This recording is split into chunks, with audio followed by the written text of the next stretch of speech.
Tiene cadenas por adentro y por afuera, las del escudo son nuestras, las de fuera son impuestas.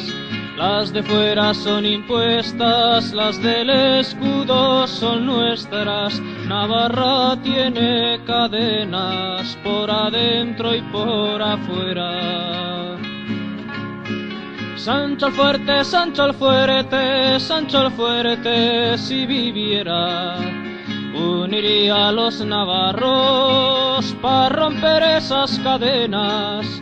Y ahora ya no son los moros que atacan nuestras fronteras, ahora se llaman cristianos, van vestidos de chistera.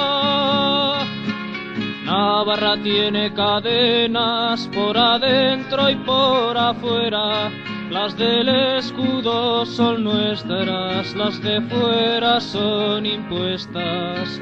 Las de fuera son impuestas, las del escudo son nuestras. Navarra tiene cadenas por adentro y por afuera.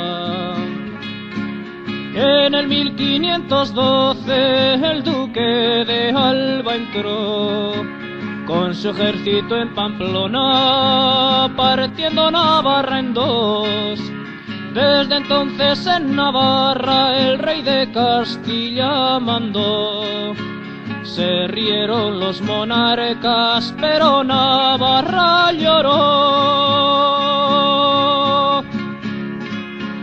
Navarra tiene cadenas por adentro y por afuera, las del escudo son nuestras, las de fuera son impuestas. Las de fuera son impuestas, las del escudo son nuestras. Navarra tiene cadenas por adentro y por afuera.